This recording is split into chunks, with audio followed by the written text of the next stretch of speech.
তো আপনি যেটা প্রশ্ন করেছেন সেটা হচ্ছে আল্লাহ কীভাবে আবাদ করে, তারা কীভাবে আবাদ করবে। আল্লাহ তাআলা কোরআনে কারীম বলেছেন, ওমা খালাকতুল জিন্না ওয়াল ইনসা ইল্লা লিয়াবুদুন, জিন এবং মানবকে আমার ইবাদতের জন্য সৃষ্টি করেছি। ইবাদতের নিয়ম আর রাসূলুল্লাহ সাল্লাল্লাহু আলাইহি ওয়াসাল্লাম আয়াতের নিয়ম, তাদের মধ্যে অসম্ভব কিছু না, তাদের মধ্যে নবী ছিল ওই সময়, অসম্ভব কিছু না, কিন্তু সরাসরি কোনো দলিল আমাদের কাছে নাই, দলিল আমাদের কাছে নাই।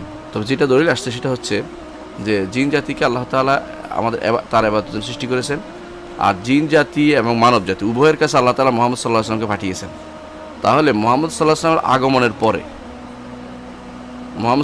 আগমনের পরে সবাই মুহাম্মদ সাল্লাল্লাহু আলাইহি ওয়াসাল্লামের উম্মত, জিনও উম্মত, বনি আদম উম্মত। জিনদেরও ইবাদত করতে হবে, মুহাম্মদ সাল্লাল্লাহু আলাইহি ওয়াসাল্লামকে যেভাবে ইবাদত শিখিয়েছেন সেভাবে ইবাদত করতে হবে তাদেরকে।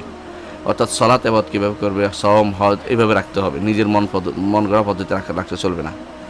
এই জন্য তারা রাসূলুল্লাহ সাল্লাল্লাহু আলাইহি ওয়াসাল্লাম যখন কোরআন তিলাওয়াত করছে, তারা চতুর্দিক থেকে এসে শুনেছে, রাসূল তাদেরকে তালিমও দিয়েছেন। অর্থাৎ দিনের যে জিনিসগুলো একই রকমের, এগুলোতে কোনো পার্থক্য নেই।